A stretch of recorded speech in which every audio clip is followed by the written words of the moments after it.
I'm Dr. Frederick Burtley, President and CEO of COSI, and we have another exciting Color of Science digital edition for you today. As you know, this is our signature diversity and equity program to showcase incredible women, men, and persons of color from all kinds of backgrounds. And we started off with Dr. Kathy Sullivan 2 months ago. Last month, we had Mr. Caleb Anderson. And today we have none other than the incredible Nicole Jackson. You're going to hear all about her in a minute. But first, I got to give a shout out to the sponsors that make this program happen. So I want to first acknowledge the lead funder, the Curtis T. and Beverly Cheeks Jewel Family Foundation, followed by our lead sponsors, L Brand, CAS, and Honda. And on behalf of all of us at COSI, and especially those who give your money and your time and treasure to support this program, we thank you. And we also want to appreciate the partnership with the Garvey Institute, and of course, the team that puts this together, everyone from Vanessa Bowers and Jordan that make this happen here at COSI. So thank you all. With that, it's my pleasure, folks. Get ready. I have the pleasure of introducing Nicole Jackson. So Nicole Jackson is the Chief Technology Officer at Do It Health, where she acts as the lead strategist and technologist in mobile, web, and other integrated technologies in healthcare domain. Nicole is also one of 125 women. Think about that. There are 7.7 billion people on the planet. Half of those are women, and she is one of only 125 women chosen as the AAAS If Then Ambassador, and you're going to hear all about that, an initiative which highlights leading American women in STEM by providing role models to young girls across the US. And by the way, we'll talk more about this, but you're also providing role models to young boys across the US too, because they need to see women doing killer things. So Nicole began her doctorate in learning technologies in March 2020. She is supported by an amazing wife and has a senior high school and a freshman in college. She prides herself on her non-lateral critical thinking and problem-solving skill sets and thinks women will rightly change the world. Ladies and gentlemen, it's my pleasure to introduce Miss Nicole Jackson, soon to be Dr. Jackson. Ms. Jackson, thanks so much for being with us on The Color of Science. Really appreciate it. Thanks, Dr. Burtley, for having me. It's always a pleasure to do this event with you guys. Thanks. So thank you so much for the introduction. I want to kick off and kind of give you guys an introduction on a very humanistic level to who I am and kind of what I do. I think that's always a great place to start. So give me a thumbs up if you can see my screen and we're good to go. And you should see it now. Good to go. Awesome. So, you know, when I do a lot of these events like this throughout the country, especially as the AAAS If Then Ambassador, speaking to people of all different ranges, from children to adults, and you know, the concept and the topic of like, what is a CTO, what is a Chief Technology Officer, and you know, how did I get here, what do I do, always ends up leading to like technical things on like a technical path. And what's always missed is like the humanistic perspective. So more than anything, especially as a person who loves learning sciences, it's something that I'm dedicating the rest of my life to. I thought it would be good to start with, you know, learning by doing. Before we get there, let's talk about just me as a human. So I am a person who is a CTO. I am a person who is a AAAS If Then Ambassador. I'm a person who is pursuing a doctorate. And as a result, depending on how you know me, I have a multifaceted identity like most people, right? So, you know, from these pictures, I was a soldier and I was in the armed forces. I was in the Army. I was a military police officer. I'm a cellist. I like technology. I'm a nerd. That's my buddy Jibo that hangs out on my desk and keeps me company and might passively aggressively talk when I'm on a conference call sometimes, but that's fine. Everyone has their flaws. That's my wife. She's the world to me. That's my son. He just turned 19 this week. And that's my daughter. She's 18. She's out in Prairie View. He's also in college as well. So they're one is a college scholarship now. Well, they're both for college, but one wasn't before. So I have a lot of identities. I'm a mom and I'm in science. You know, I'm a student with Drexel. I'm all of these things, but I think that it's really important to start there because I think we have a tendency to mystify people. I mean, I would like to really demystify like people in STEM and say like, we're quite a few things and we have a lot of things going on at one time. But I love what I do. And so that is actually what led me into STEM to begin with. I'm a technologist. My role happens to be CTO at Do It Health. I'm a learner. I'm in the process of, you know, getting my EDD and learning technologies. And I focus in mind, brain, and learning science. And we'll talk about that in the learning sciences in a bit as well. I'm a mentor. I don't know that there's anything outside of, being a wife and a parent that honestly matters more to me than that role as mentor, because it's something that is pervasive in what I do professionally.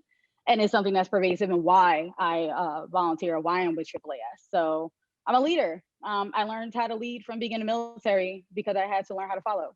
And as a result, that kind of rippled through my entire career, and it definitely shaped how I lead and why I lead.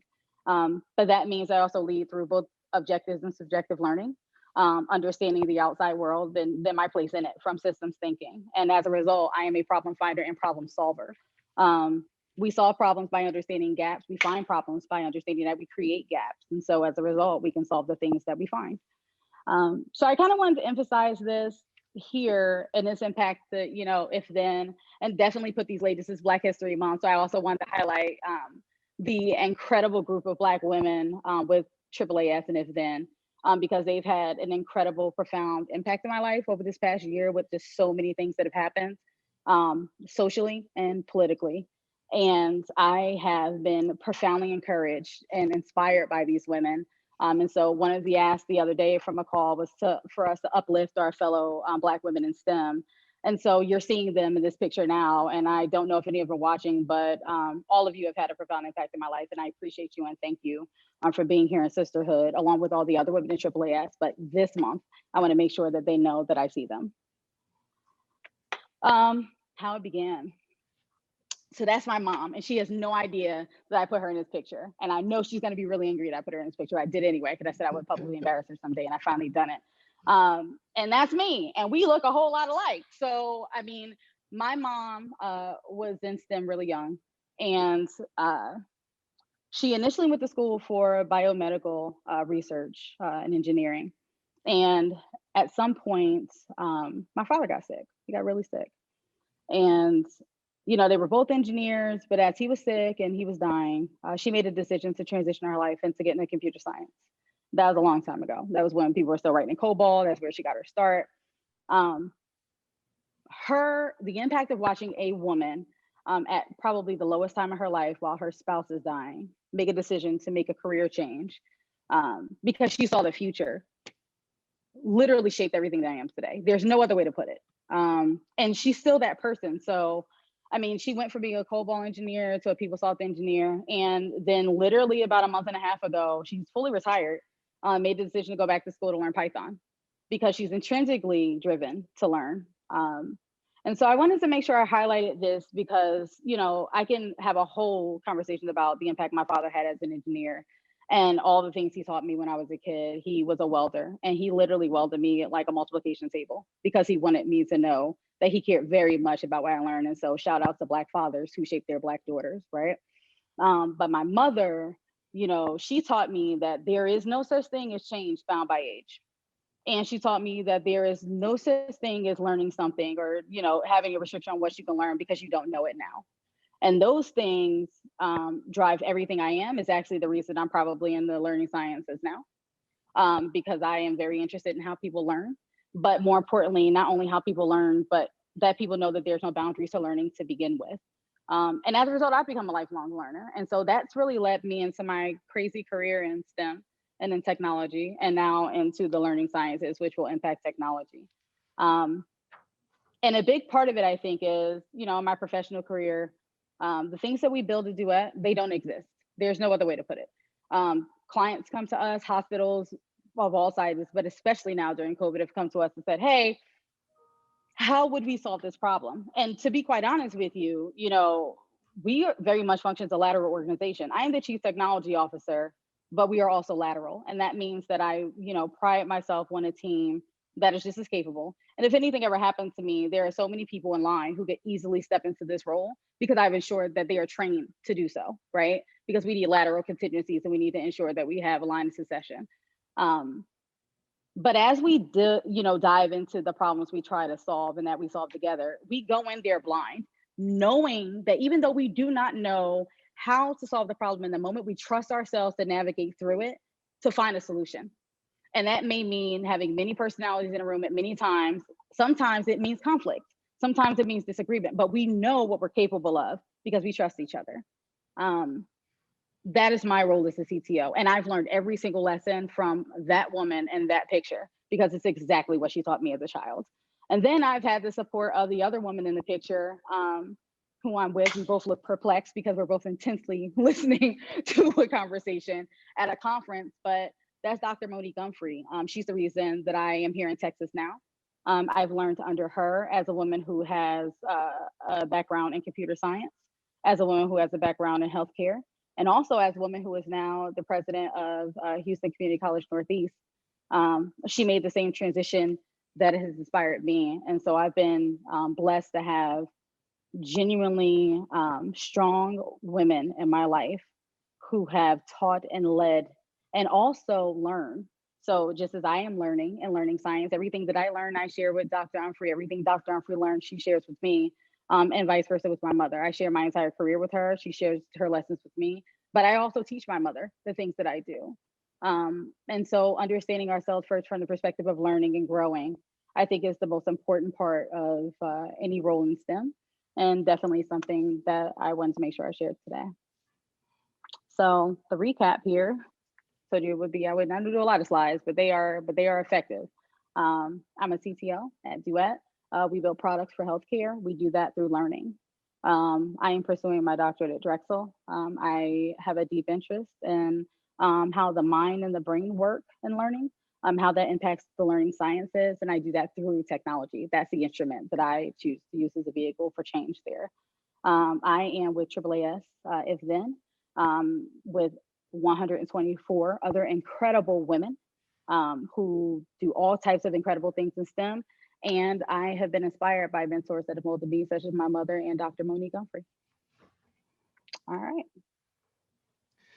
Well, thank you, Ms. Jackson, for that incredible, thorough kind of dissertation on your life and what makes you tick, and more importantly, what inspired you from your mom to Dr. Jackson, et cetera, to other folks. And so, first of all, just so the audience knows, you're listening to another amazing episode of The Color of Science, where we're bringing you some of the best and coolest minds around the planet.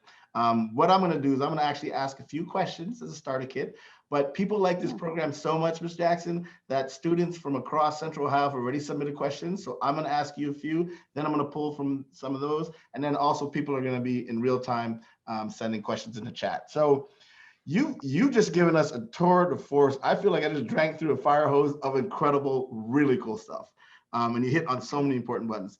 One of the things I want to talk about that's so important as we try to inspire that next generation of STEM professionals is what you talked about, kind of pigeonholing people. Oh, you're supposed to be like this and supposed to be like that. Here you are, an African-American woman, celloist. You snuck that in like we didn't hear that. Like you're an accomplished celloist, and you joined the military to serve our country, and now you're in tech. I know you talked a little bit about it, but again, just unpack that a little bit more about how you have such a wide range and you still have been able to do the stuff you love, but still be true to yourself and find your STEM identity. Sure. So I think the first part is, let's talk about the fact that I'm from New Jersey.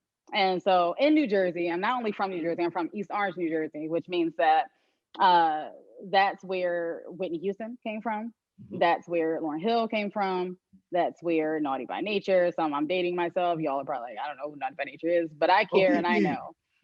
Exactly. So, I mean, these people in the science, I mean, in the arts were extremely important to me growing up. I remember, Whitney Houston coming to East Orange, New Jersey, and it was a big deal. Like Queen Latifah was raised on the same street that I was raised on, right? So the arts is kind of just a part of the experience of being from East Orange, New Jersey. So whether or not, someone was a poet in my family, or they played an instrument in my family, or they sang, or they did anything, all of us did something in the arts. Equally, there are people in my family, like my mom and like many others, who did stuff in STEM. They weren't that different from each other. Whether or not you were creating the one or creating the other, people were still creating. And so I had the benefit of like there never really being a boundary there. And so because there was never a boundary, I never had a boundary. I mean, I guess that's the best way to put it. But yeah, my life journey, I definitely did not like STEM growing up. I tell people that, they're like, what? I'm like, I didn't see myself in it because I saw myself in the arts until I didn't. And that, I think a big part of that was having a role model in my mother. I watched her, like I said, I watched her, as my father was sick and dying. And it was pretty incredible to see a person say, you know what, I need to make this pivot and this change. This is where the economy is going. This is where I need to go. And I want to make sure now that I'm going to be a sole provider that my daughters are taken care of and I'm good. And watching that made me realize that you're not really stuck any place at any time. Like you can make a decision and transition at any time at any age. And she did. And, you know, I, like most children, did everything to avoid being exactly like my parents. And it did not work, but I sure did try it. So I went to the military and I actually loved every second of it. I needed discipline. I was definitely a bit of a wild child, to be quite honest. And, you know, it's a whole nother conversation. But for sure, I was a bit of a wild child. But it taught me discipline and it taught me patience. The whole hurry up and wait model, who knew? Who knew that all the frustration of staying in line and waiting all the time had an impact, but it also taught me leadership through first learning how to follow. When you can take a command, you can give a command, right? And as a result, it very much shaped me and how I understood relationships with people. Because I watched this organization from people from all over the country come together and decide that we're all aligned around a mission. And that literally is a big part of how I drive leadership today. So it's been kind of a lot of stuff, but it's been incredible. No, that's a fantastic message. And to distill it down for the kiddos in that K through 12 space, you're thinking about what you're doing, always stay true to what you're passionate about. If you love arts, you can love arts and be a scientist. If you love scientists, you can love sports. If you love hip hop or class, I mean, whatever it is, you can keep your soul kind of connected to what you're passionate about and still pursue whatever your dreams, whether it's art or STEM. Okay, you're also, like, I love this title. Okay, you're what's called a learning scientist, and you're a chief technology officer. You talked a little bit about that in the background, of course. But can you talk a little bit more about what does a learning scientist do? Like, that's just a bad, wicked title. What does a learning scientist actually do? It's actually pretty funny. It's like a loaded title, really, really, right? Like, what does a computer scientist do? Well, there are so many different components of computer science. Are you software? Are you networking? Are you hardware? Like, what do you do? Learning science is the same thing. So it's a multidisciplinary view of how we understand how people learn. It is that simple. And different people do different things. My instrument of choice is technology, which means that I am looking at how the brain and the mind work through human computer interaction. Literally, how do you think? And as a result, how do you learn? How do you retain information? And I want to create software that is aligned with literally how you think. So as you are learning, it's not based on what we thought or did not think of many years ago. That's a whole nother topic for another time. But I fell into it. There's no other way to put it, by exploring. There it goes again. If you just seek something and you try to learn something, you just kind of stumble into things. That's how I fell into it. And it's been an incredible journey. So I use components of cognitive psychology. I use components of neuroscience to studying what happens with the brain and human computer interaction through technology. And I decide how a person should build software in order to create things that people are actually using that are useful. All right. So with that, that's a perfect bridge to, you're this chief technology officer, you're balancing learning, being a learning scientist, but specifically through technology. What are some of the types of positions, jobs, that actually report up through you? Like, who are you leading? What does this ecosystem of the Jackson tech world look like under you? Yeah.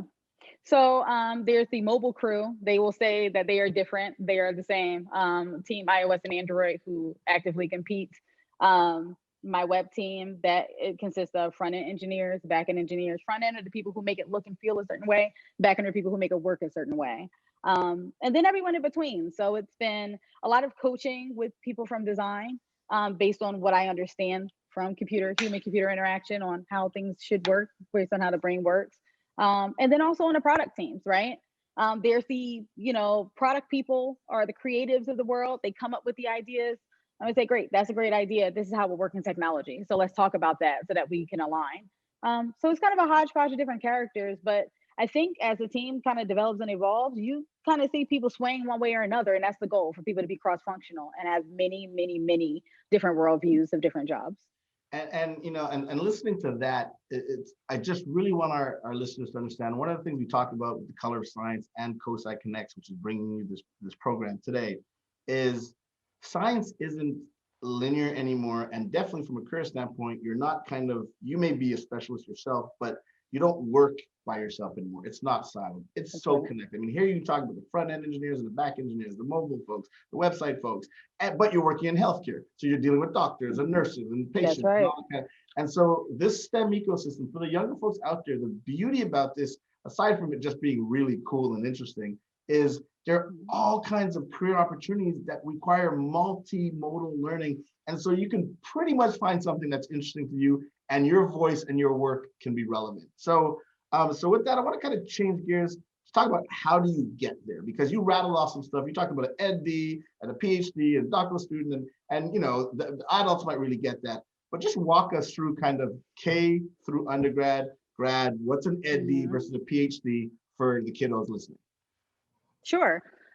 So the best way to kind of describe my specific journey, believe it or not, I didn't go to school for anything in STEM in undergrad. I was in political science. Ironically, thinking about things from a logical perspective was profoundly beneficial for me because it allowed me to ask the right questions at the right time. And those questions lead to building really, really good products. So there it is. All my technology background has been self-taught. So my master's is in creativity and innovation. That really focuses, it's the introduction of how I got into the learning sciences, on how we create. How does the brain work? Why does the brain work that way? How do we synthesize information to create new concepts, and where do they come from? And that's literally how I kind of stumbled upon the learning sciences, because there was no doctorate for me to go into in creativity, but I absolutely loved it. And I absolutely loved the impact. And creativity, the program at the time, only saw itself from the lens of education, from gifted and talented courses. And I said, well, I have gifted and talented software engineers right now at my job, and I need to know how to cultivate people in the workforce so that they can kind of break away from the linear thinking that happens oftentimes from the K-12 experience, where people are used to, answering a specific question a specific way, or multi-choice questions, and opening up to more analytical thinking on how do we create things that don't exist. And I stumbled upon a program first at WPI, Worcester Polytechnic Institute, in the learning sciences, and was literally going to pack my bags and go to Boston. And the CEO of DUS said, okay, but I need you to do this right here because we're making real change with real people. So let's do this together. And I talked to people at Drexel, and they said, hey, we have something here for you. And also the area you're willing to explore, we're also willing to explore. And so it just kind of created itself. And it's been this incredible journey. The fundamental difference between an EDD and a PhD, an EDD is a doctorate in education. A PhD is more scientific based and based on research. It's a doctorate in philosophy. One is based on theory, and the other one is really practice based, where we are going to implement something. That is the space that I live in best. I need to physically not only talk about it, but then I need to build it. And that's why I chose the EDD pathway, because I'm not going to talk about it too long. I'm going to say, great, here's my hypothesis and my theory. Now I'm going to build this software. So give me like 6 months and I'll be back, and I'm going to prototype it. And that works well for me because I'm a doer, because I come from engineers and I like to break things and I like to build things. And that's where I landed. No, that's awesome. And that story actually underscores another important point for the Color of Science and COSI Connects Live, is that as you study these STEM disciplines, you have a lot of options open. You had the choice of going to Worcester Polytechnic Institute, which is a phenomenal kind of engineering, computer science school in the Boston region. Guess what? You could go to, which you did, you can go to Philadelphia to another great university called Drexel University, but guess what? You're living in Texas doing some big things there as well. I mean, so just, there you go. And a lot of this, I mean, obviously it's your gift and your professionalism in general, but it's also because of these skill sets around science, technology, engineering, math that you've acquired that allow you to have all these cool options. So again, kiddos, great opportunities here if you think about careers in STEM. So now what I want to do, again, this is Color of Science brought to you by COSI Connects Live.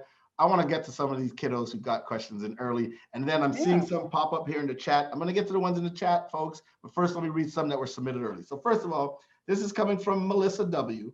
She says, if you could give your 12-year-old self advice, what would that be?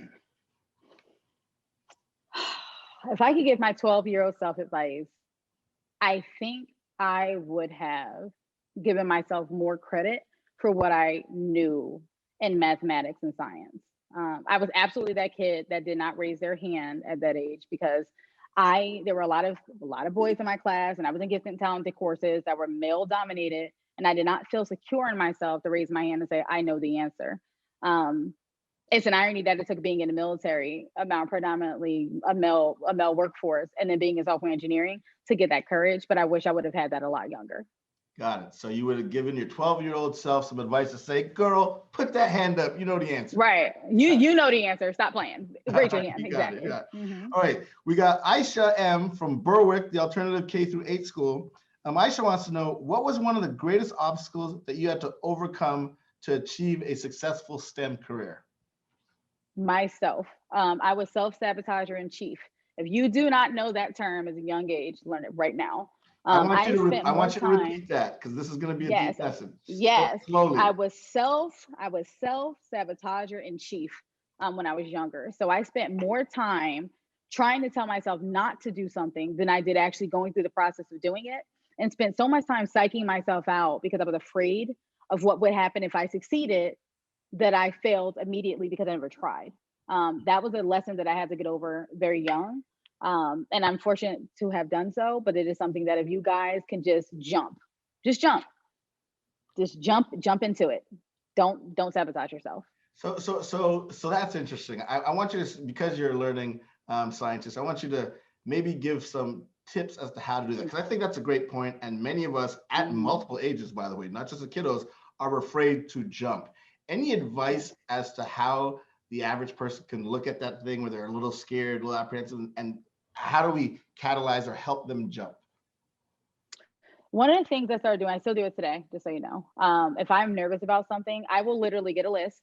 I will take a piece of paper, I will split it in two. I will list all the crazy things that would happen if I did it. I will list all the things that I regret if I don't. And almost every single time I go through this practice, there's like 2 things on the left-hand side that I'm afraid of, and 20 things that I'll regret down the road if I don't. And that is actually what started to push me. It's why I've gone through a lot of journeys in my life. I got up and moved to San Francisco because I wanted to learn what it was like to work in tech there. I started working in Edinburgh, Scotland, because I wanted to know, and I was scared every single time. But I was more afraid of what it would be like if I didn't do it and I didn't go through that journey. And that's why I keep pushing myself.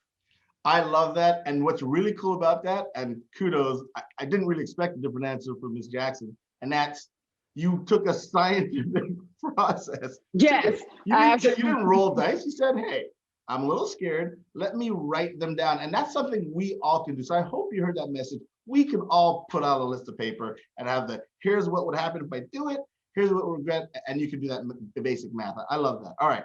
Now we got Elizabeth B. She's from the Columbus School for Girls. She wants to know what, and you touched on this, but unpack it a little more. What are the biggest obstacles you face in a field dominated by males? Oh man. I think the biggest one, sometimes not anymore, but that little girl would sit right in there and say, oh, don't speak up right now. There's a term that especially a little girl, she'll get used to, it's called mansplaining. Someone would mansplain something to me, which is basically reiterating exactly what I just said, but louder, I suppose, right? And I would say, okay, I guess I, shouldn't say anything. And at some point I decided to say something. And it, as random as it was, said, oh, hey, I literally just said that. I thank you for repeating that. I am capable of communicating for myself, but thank you for that. I think now as a result, because I kind of work through those, I don't deal with the same issues of imposter syndrome, which is another term you guys will hear that I used to. I know that I don't know everything, and I'm actually totally comfortable with that, which is why I have competent team members who fill those gaps. That's what competent leadership looks like. I also trust myself to learn the things that I don't know. And that's where I leave it, right there. So if I walk into something I don't know, I don't make something up. I just say, what, I don't know. That's a great question. I'll find out, and or someone else who is competent in that area on my team, I'm hoping that they can come in and support. No, terrific. Great answer. Yeah. Christine D wants to know, and I don't know her age or her school, but Christine D wants to know, what are skills or knowledge that you use in your career that aren't obviously related to science? Systems thinking, systems thinking, systems thinking. So what is systems thinking? I'm gonna tell you. Is looking at the ripple effects of a change. So when I'm making a decision on what I'm going to build or what we're going to do as a team, I think very broadly about all the people who are affected by that change. And then all the other systems, whether or not it's the economy or it's a hospital or it's a patient or all the other things that happen throughout the entire life cycle of building something. That is a profound skill set For you guys, there's a really cool term called biomimicry. I want you to know that now. I want you to look at biomimicry. It's essentially studying how natural systems work in ecology and how we apply those things of biology and ecology to the things that we build for sustainability. I use all of those things in what I build because when you do it based on systems thinking, it's way more sustainable. Fantastic. Fantastic. And that's transferable to so many industries. So I love that answer. Yes, it is. All right. So Miss Clark from Beechcroft High School wants to know, tell us your experiences from high school and college that helped shape your career path. And I know you said you were a wild child, but feel free to answer that however you want. I'm going to tell you, actually. So high school was interesting. This is probably not something you're expecting to hear. It's not something I'm encouraging either. So let me make sure I'm making that clear. I did not graduate from high school, actually. I was a dropout. I was a wild child. And it's interesting. I ended up getting my GED. And from there, I went to college. But as I reflect as an adult, much, much, much older now, I realized that I was bored. And so what I wish I would have done is spoke up more and allowed myself to be challenged more in high school. And allowed myself to take on more. I was, like I said, in gifted and talented courses, but I mean, to be quite frank with you, the courses that I should have taken and the math courses I should have been in, I was lazy and I didn't want to because it was easier to be lazy than it was to stick out because I was uncomfortable sometimes with being smart. I was uncomfortable sometimes with sticking out like a sore thumb. I didn't want people to consider me to be a nerd. Those are all insecurities now that I wish as an adult I didn't have because it turns out I ended up being exactly what I was supposed to be anyway. So what was the difference? But you know, that journey, you know, really led to, you know, college. I graduated college in less than like barely 3 years. That's how quickly I blew through it. So I'm like looking at it, you know, retrospecting, I kind of wasted a lot of time in between. But those lessons and saying that people are multifaceted and people go through different journeys. If you are a student and you don't really feel like you connect to STEM and or high school and or any of those things, it just means that you haven't figured out what you're supposed to connect to, not that you don't connect. So make the distinction between the two because learning for the sake of learning is what will drive your need to pursue other things, not learning because you're just trying to content dump and taking topics and different subjects. That's not what it is. All right, and you just snuck that in that you breezed through college in less than 3 years, but I caught it. So can you share, like, how did you do college in under 3 years? You doubled up courses. I did. But I was really smart about it and said, hey, first of all, I needed to make sure I needed to make sure that the degree I was going to get was aligned with who I was as a person. And, you know, I was not initially in political science, believe it or not. I was in criminology because I was a military police officer. That made a lot of sense to me at the time. But I took one political science course and realized deep thinking and logic and how that philosophy connects to a lot of what we understand in political science. And it forced me to think, and I like to think. So once I found, you know, my niche and realized what I really wanted to do and how I should use my brain, studying became less difficult because before I used to study, but like, I don't know how to study. Like I literally couldn't figure out how to study because I simply wasn't interested in what I was studying until I was. Then all of a sudden, just like kids today, they magically teach themselves all these programs. They magically go to YouTube and learn these things. And you can't figure out how they can learn these things independently. But, you know, the things that we need them or we tell them that they need to learn are things that they don't want to. That's because they're not interested in it. So either we connect it to the thing that they're interested in, which is the thing that I'm interested in doing and learning science, or we allow them to pursue things that they are interested in. One of those two things needs to be true. And that's how I breeze through it. I love that. So the moral, again, you're seeing these common threads come through here, folks. The moral is study the things that you're passionate about. It makes the learning not just easy, but pleasurable. So great. So Carol M wants to know, what was your first experience with science or STEM that made you realize you wanted to pursue your career in science? I know you talked about your mom and that exposure, but this is a question I wanted to read Carol's question to you. So it actually, I remember the moment that I realized that this was like a forever moment. I was actually kind of already in the STEM role, but I didn't know what that meant. I didn't necessarily identify that. I was a business analyst. And I remember talking to the CEO of the company, and we were building a product to track opioid usage. And it was in that moment where I realized that this thing had a significant impact on people's lives. It was the impact of change. And, you know, I'm again aging myself, but, you know, once upon a time, no one knew that the opioid crisis was really going to be the impact that it is today. And there were people who were building software to track it. And I was fortunate to be on one of those teams building that software. And I remember listening to the CEO say, you know, we are affecting the way this story goes in the next 10 years. And it's so interesting because knowing that I could build something that could ripple through people's lives throughout the country and the world is what made me realize not only that I needed to remain in technology, but that I also needed to remain in healthcare. Very interesting, very interesting. All right. And then from Supen B, and you talked about this. So the question is, who motivated and inspired you in professional life? So you talked about your mom and you talked about that influential doc. So you talked about that. Can you share a little more kind of how did they do it? How did your mom and how did this other doc specifically inspire you? I know who they were, but how did they do that? What were their things? How did they reach to you? How did they connect with you, vice versa? Yeah, so my mom is she's brilliant. Like there's no other way to put it. Like my mom's mind, there was a time where I was so intimidated by her. I was like, I'm never gonna be like her. I remember I would watch her work through problems. And people would come to our home and literally, like I grew up, you know, right outside of, you know, New York, 25 minutes, you know, away from New York City. And these people would come from all over New Jersey and they would sit, you know, in her kitchen and they would work through these problems. And I watched her coach them through a problem. And I watched them as a team collaborate and really work on how to solve something during their off hours on the weekend because they were genuinely stumped, but they were very, very driven to like solve these major problems. And I remember watching her and being in complete awe. And I'm like, well, how come school isn't like that? Like, I'm like, I don't feel like coming from school, but I remember watching her solve problems with people. And then like just the passion that she had about it. Like I said, I think I spent a lot of time trying to avoid being just like her. Now I do the exact same thing working with teams. And you know, Dr. Humphrey, her dedication and education specifically, the first time I ever had a conversation with her, it was on mentoring. I called her because I needed advice as a mentor because I figured I would need to mentor just as many adults as I did children because parents had equal questions.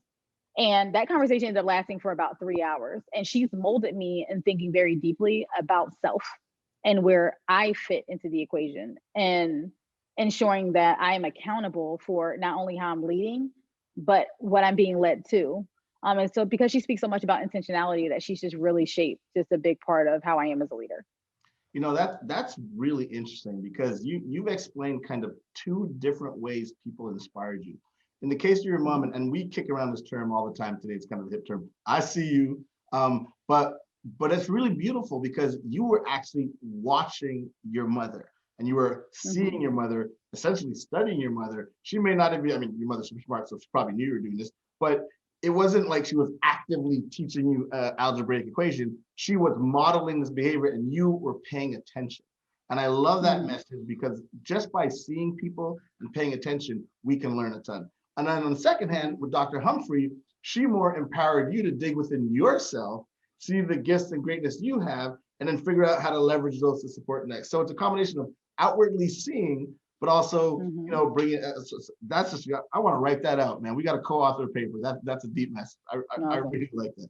Very cool. All right, I'm gonna flip because we got some questions here coming in on the screen. Again, you're listening to the Color Science Program Digital Edition. Always the first Thursday of every month from 12 to 1. We have none other than Miss Nicole Jackson, learning scientist and chief technology officer, brought to you by COSI Connects Live. We got a bunch of questions here. I don't know if I can get to all of them, but I'm definitely gonna get to some of them. The first one. And if you want your name read out, please write your name. The first few don't have a name. So first is, what do you think, oh, this is really cool. What do you think computers will be able to do in 25 years that they can't do now? That's a great question. What I think is going to end up happening, and we'll see this through artificial intelligence. I know there's a push now for code to write itself. I absolutely think that's a thing. I would love to see bugs fix themselves. It would save me a lot of time and a lot of energy, to be quite honest. So I would love to see those things, but I don't know. Like I have crazy dreams of what should happen. I would like to see, you know, a hydro technology take on a different role and see what that takes, you know, to kind of help us use technology to do more good and create true ecological systems that are based on sustainability. That's what I am hoping happens. Okay, fair enough. You brought up the AI term though. You brought up artificial intelligence. So where do you think artificial intelligence is going? Where we tell aside from everywhere. Right? That's aside from everywhere. So I think artificial intelligence is going two different places. I think the first piece is where it's going right now.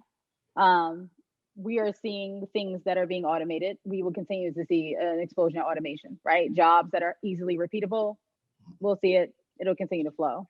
Where I want it to go, especially in learning science, is using it to help us understand better the different pathways to information, to create those pathways kind of organically and inorganically. So that's what I'm hoping for. But artificial intelligence for sure is going to continue to explode in everything that we do. And so we should prepare for it. And then you guys need to prepare for that as well. Okay, great. All right, we also got here, if you could rewind your life, would you have done anything differently? No, I wouldn't be who I am. So nope. And I definitely am who I am today needs to be who I am so that I can continue to go where I'm going. So, I'm really glad you said that, because there's a deep lesson in that. And that's, again, stay true to yourself. And my late grandmother would say, she's from the Caribbean, they had this expression, never a bad happen, meaning something that happened at the time you might think it's bad, but it helped to shape you. And I appreciate your transparency. And I hope the audience heard this. You dropped out of high school, right? You then got a GED. And boom, you skyrocketed through all this stuff. And so it's okay that you dropped out of high school. To your point, that helped shape who you are. So I'm glad that that was your answer. You didn't have a regret. So question number 3 here. Were there any classes in school or college that you absolutely did not like, and why? Let me see. Home economics. You guys probably don't take home ec. I could not stand that course. I still cannot cook. I'm not sad about that anymore. Did you have to make those biscuits? No, yes, I had to make the biscuits and those crepes, and that crepe was like the worst thing in my life. And I still don't understand how they make crepes, but I do like to eat them. That was probably the worst subject of my life. I think the second subject that I loathed the most was biology, which is weird because now I love it. I think I didn't like it because I was reading from a book and wasn't applying it. Now that I understand how to apply it, now I love it. Got it. Very cool. Okay.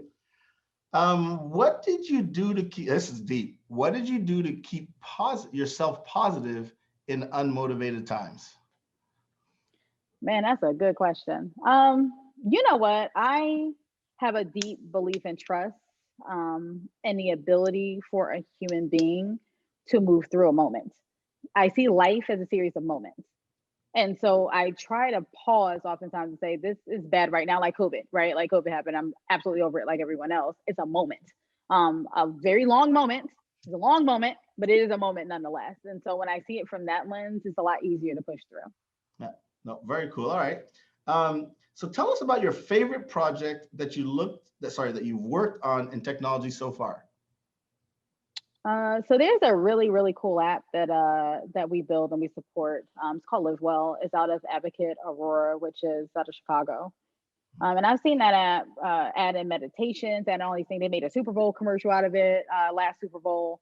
It was incredible. But I think what's the most interesting thing about that product is watching an entire community, a major city, and healthcare professionals from all over the hospital system rally around this way to get people, vaccines and to do those things and to like make sure that people understand how COVID testing works and to ensure that their employees are coming back to work and that they're answering surveys to make sure they're safe. Like watching people really rally around these like really, really cool concepts that's in a mobile app has been incredible. And I think that's probably one of my favorite projects that I've worked on. Very cool. Very cool. All right. Elizabeth Braun wants to know, how many times did you fail or were told you wouldn't make it? And then what did you do to prove people wrong? Okay, so I basically failed yesterday at something, so it's fine. Like I failed things all the time, and so you like it's par for the course. It's part of life, and so just get used to it. It's okay. But I do remember one specific thing. I remember I talked to a gentleman one time, and I was talking to him about building products, and he said, "Hey, I think that your ideas are really good, and you would be a really good individual contributor, but I don't really see you being a leader in this space." And I said, "Huh."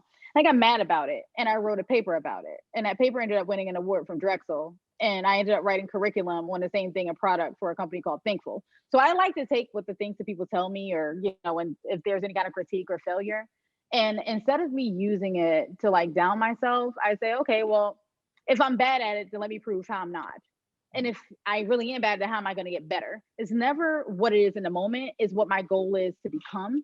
And I think that's the biggest distinction. So, I mean, and I'm absolutely that person where if you tell me I can't do something, I'm still that child. I told you I was rebellious. So if you tell me no, I'm probably going to do it anyway. So it just works as really good motivation for me to build things that I want. I love that, Nicole. I mean, one of my favorite inventors and engineers is Dean Kamen, and he has a mantra that says, fail fast, fail often. And I love that. That's right. You talked about it. You just said it right. We failed something this morning, and that's okay. What can we learn from that? And then secondly, if you ever have a bad something happen where someone else is kind of prejudging you, making decisions about yourself, hey, how can you take that, unpack it, learn from it, and take it to the next level? So that's the great. That's right. You folks, I hope you're listening. You are getting jewels and gems today from Ms. Jackson. This is incredible. All right, we have another question here. What is an exciting new invention in tech that most people might not know about? So a really cool one, there's a robot built out of UCLA. I don't know how I forgot this thing's name, but I'll follow up on it. It's artificial intelligence, it's in healthcare. And this AI robot is being used right now when kids are getting body scans, when they are undergoing like MRIs and things like that. And it essentially helps us like emotional support. It's a form of how emotional intelligence can be blended with artificial intelligence or robotics. And when I saw it initially, I was like, that's probably one of the most intriguing pieces of anything that came out. It happened at the same time that COVID happened. So I don't think a lot of people paid attention to it. But I think that's the direction that I really hope technology goes. And I think it's really something that we should all pay attention to, see how those things merge together. Okay, can you say that again slowly? Because I know folks are going to want to research that online. What exactly was the technology, or where was it? It's out of UCLA. It's a robot. I cannot remember the name of the robot. I will absolutely follow up on it. But it's essentially an emotional intelligence robot that they're using right now in hospitals throughout UCLA. And parents can book with it. So when their kids are getting MRIs and stuff, they're right there. And the kids are distracted from the procedure because they're able to communicate with a robot. So I think that's incredible. And that's absolutely where we should be going. No, that is absolutely incredible. We will get that information for you guys. It'll be on our website under Color of Science or COSI Connects. Check that out. That is really cool. All right, here's a question. Brace yourself, Ms. Jackson. This is a good one here. Well, they're all good, but this is Amanda Looney wants to know, what do you hope your legacy will be? More than anything else, I hope that I become a significant disruptor in education through the introduction of learning science. That means everything to me. Is through mentorship, but it will also be through building. And it is absolutely something that before I leave this world, I will absolutely make sure that a big chunk of that happens. Okay, and so I gotta ask, so just so you can explain a little more, talk a little bit more about what you mean by educational disruption. So, so my dream, my vision, and there are people throughout the country working on something very similar to this, including the Department of Defense right now. Some incredible learning scientists are out there. I have a dream that someday you all will have personalized education, and what you learn will be based on you and not on a block of context or a block of textbooks that every single person your age has to learn for a specific reason. I have a dream that you will learn all the same things that everyone knows, but it will be supported by what you actually care about the most. So if you are interested in, I don't know, culinary arts, right? And you really want to be a chef or you really like cooking, how can I infuse reading into that? How can I infuse mathematics into that? That sounds to me a lot like fractions, because you need to know them if you're going to cook, or else you cook like I do, which is awfully, right? But you, those are the things that I dream about. And so the question is, how can I map that, which is something called connectivism, and social contextualism? How can I connect your experiences and who you are to learning, instead of you just learning just like everyone else does? Could I respect you as an individual? So that's the dream. This is fascinating. So I do want to follow up on that question though, because you use the words educational disruption. You explain what you mean. Why are we learning these things that everybody else has to learn the same thing in grade 9 and the same set of stuff in grade 10, etc. Yet we know as adults, we learn in the exact way that you talked about. As adults, after we go through all this school, we become quote unquote men and women. You do what you want to do. You study the stuff, you watch the YouTube videos, you learn what you want to learn based on your passion. Where's the disconnect that as adults who create school systems, as adults who quote unquote run the educational system, we practice this behavior that you're aspiring to support in the K-12 space? Where's the disconnect that our schools are still antiquated? Can you talk about that? Yeah, I think it's so systems support systems, right? So I think over the course of the years, because it is what we've known, is what we're comfortable with, and people are really, really uncomfortable with change. But I think more than anything, COVID has taught us why it is important, right? Like we see children that are disengaged when they're learning online. It's not because they don't want to learn online, because they literally do that on their own through YouTube or whatever else they want to know. Is that they don't want to learn what you're teaching online because they're not engaged in what we're teaching. And that's not because teachers don't teach well. That's because the content that they're interested in isn't actually how we're informing them. And we need to literally emotionally compel them to learn things they want and then figure out how we infuse those things in. And the system itself just needs to be rewired. It wasn't based on science when it was created. It was based on the economy, right? It was based on what we thought we all needed to support an economy. But that economy is changing. And so in order for us to ensure that we have adults that grow up and understand the economy and that the economy changes, and people who are co-creating the economy together, hopefully through the things that exist by creating new businesses and new concepts and innovating and building new ideas, we need to give them the freedom to do so right now, or else they become, 17, 18, 19. They don't know what they want to go to college for. They don't know the things because we never allowed them to explore to begin with. Interesting. That's great. I want to give a quick shout out to Melissa Weber. Thank you, Melissa, wherever you are. She found the link that you talked about with the UCLA-based robot, and she put that in the chat. So folks, check that out. Thank you for sharing that, Jackson. Thank you for finding that, Melissa Weber. We're getting close to the end of the time that I have with you, but I want you to take some time. You mentioned it a little bit in the intro. I love the shout out to the Black women during Black History Month. Thank you for that. But talk to the audience what AAAS is. I know what it is, you know what it is, but you rattle off quickly. What is AAAS, first of all? And then be a little bit more about this Women in STEM program and these 125 amazing women. Can you talk a little bit more about that? Sure. So AAAS, the organization, is the American Association for the Advancement of Science. And they literally are scientists from around the country who help to shape policy. But they also do quite a bit of research. They write in Science Magazine. They do incredible things that help drive where we are in the sciences today. And they collaborate on this work, sometimes as volunteers, sometimes as people who work directly for them. isnt is an initiative along with AAAS to give young girls role models. Our focus is in girls ages in grades 6 through 8. But you're right, it's not just girls. And frankly, it actually turns out it's not just girls 6 through 8. It's basically all people to say, hey, we are women in STEM who come from all these different backgrounds. We exist. We're modern. You don't have to go to a history book to read about us. That's awesome that we have women in history books, but we're here today. We do things right now in real life. If you are on LinkedIn with me, if you're on Twitter, I just shouted out Dr. Sierra Civil, literally last week, who is the first Black woman to graduate from the University of Michigan with a nuclear, with a PhD in nuclear engineering. There's Dr. LaTasia Jones. There's just so many women who are just really profound. There's, and they do all different things. They're different scientists. And we inspire each other. Like I can't even imagine telling you, like when we met a couple of 2 Octobers ago, or I don't even know, because COVID just messed up my entire life timeline. But, and also I'm not aging because COVID's here. Until COVID goes away, I'm the same age I was when it started. But I hear that. That's a policy. When we all got together, I had never even heard of some of the careers that these women have, like at all. I didn't know there was a woman that studies bats, like literally at all. I'd never met anyone who does half of these things. And being in the same room and all being in awe with, one another was probably the most incredible thing. There's a Dr. Adrienne Starks who went around and took pictures with every single ambassador because she wanted to make sure she captured that moment, because it was the first time as women, we have been around so many women in STEM. Oftentimes we walk into a room, we're either only woman, especially, being most of the time the only Black woman or any woman of color.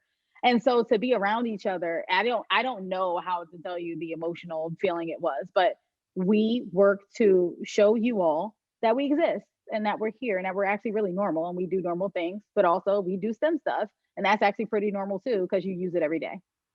That is cool. So tell me a little bit about the if-then ambassador piece. How much do you actually work with those women, and what's the long-term plan for that group? So on average, we kind of individually organized and talk to each other all the time. So I was just on the phone with like 3 ambassadors a couple days ago. We talk as friends now.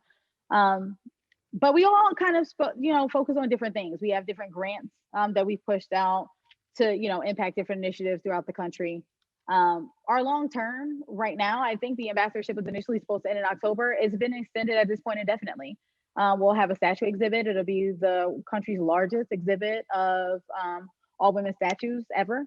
At some point when COVID actually allows us to be together. So that'll be incredible. We raw 3D print it. So that's going to be really cool. But our long-term goal right now, we don't see it ending. And it'll end when it's supposed to and when we all decide. But those initiatives include the work that we're doing in science communications to make sure that you as people understand that we're here and we do stuff, and that's awesome. But it also includes individual projects that we're building together. So, and I mean, we collaborate quite a bit on different platforms like NEPRIS, mentoring students throughout the country, just on just incredible spaces where we're all looking to align and make sure that you guys understand STEM from the lens of being more humanistic than what it is today.